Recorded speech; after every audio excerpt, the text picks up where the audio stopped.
Hamas. You know what's disappointing to me? I do not support Hamas. Bring yourself I do not support Hamas. You don't support UNRWA. You don't support Hamas. You don't. I was very clear in my support. Muslim women, sir. I'm going to tell you I do not support Iran. But what I will tell you is that this conversation. I'm running out of time. I'm sorry. Patriots, we need to talk. What I just watched at that Senate hearing should have every American fired up. Senator John Kennedy, God bless that man, did what so many others are too scared to do these days. He asked the tough, direct questions. And what did he get in return? Evasion, virtue signaling, and a whole lot of sidestepping.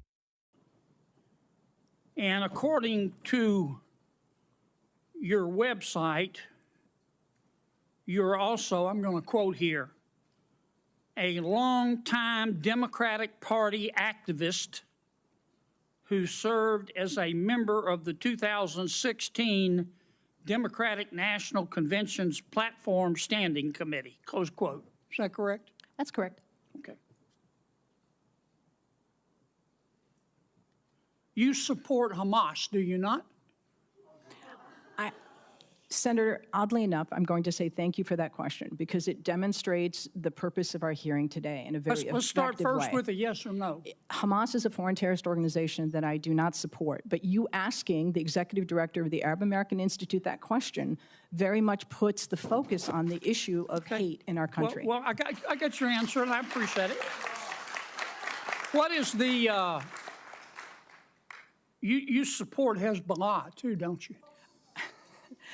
Again, I find this line of questioning extraordinarily disappointing, Senator. That you have Arab American constituents that you represent in your great state. Yes, ma'am, I understand that, but my time's limited, and I apologize, but is that a yes or a no? A yes or no question to do I support Hezbollah? The answer is I don't support violence, whether it's Hezbollah, Hamas, or any other entity that invokes it. You can't bring yourself to say no, can you? No, I can say no. I can say yes. But what I can say is your line of questioning. Do you support or oppose Iran and their hatred of Jews? Again, I'm going to emphasize Iran, Hezbollah, Hamas, none of them is going to, this discussion. You can't bring yourself to say no, can Sir, you? I don't support. It's real simple. Excuse me, I'm going to, if I may, as a Muslim woman, sir, I'm going to tell you I do not support Iran. But what I will tell you is that this conversation. I'm running out of time. I'm sorry.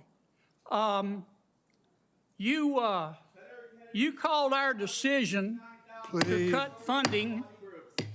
You called our decision to cut fund. Well, first, what's the United Nations Relief and Works Agency?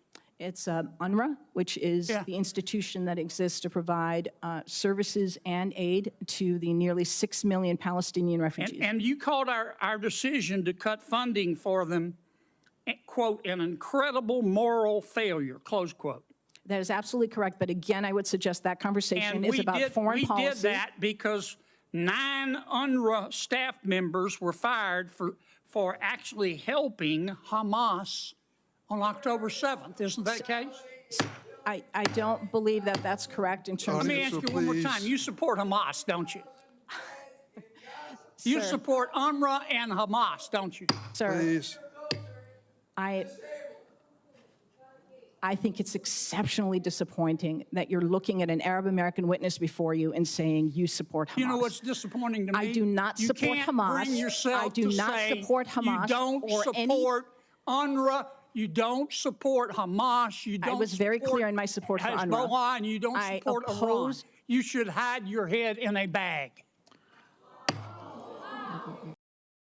Now listen, this Arab American witness came before the Senate, and instead of giving a simple, no, I do not support Hamas or Hezbollah, like any decent person should, they went off on some long-winded speech about how disappointed they were in the line of questioning. Disappointed? Give me a break. Look, in this country, when you're asked if you support terrorist organizations like Hamas and Hezbollah, there's only one acceptable answer. No, period, full stop. Not I oppose all violence. Not I'm disappointed in your question. A straight, clear no. That's what Americans expect. And let's be honest here, folks. We all know why Senator Kennedy was pressing so hard, because in recent months, we've seen far too many so-called activists and advocates sidestepping questions about terrorism while loudly criticizing Israel and America. And don't even get me started on UNRWA. This same witness had the nerve to call cutting funding to UNRWA a moral failure, knowing full well that UNRWA's staff have been credibly accused of aiding Hamas. Excuse me? You want American tax dollars going to an agency accused of supporting terrorists who murder innocent civilians? That's not a moral failure. That's moral clarity, and I'll stand by it. It's about time we have more leaders like Senator Kennedy who aren't afraid of being called names, aren't afraid of being controversial, and will stand up in front of the whole world and ask, do you support terrorists, yes or no? That's leadership. That's patriotism. And that's what this country needs. We've got too many weak-kneed politicians and public figures pandering to radical narratives while good people in Israel and America pay the price. You want to criticize policies? Fine. But when it comes to terrorists, Hamas, Hezbollah, Al-Qaeda, ISIS, if you can't flat out condemn them without a disclaimer, you have no business speaking in our Senate chamber. So to Senator Kennedy, thank you, sir. And to the rest of you patriots out there, stay vigilant, stay loud, and never back down from defending America's values. God bless you all, and God bless the United States of America.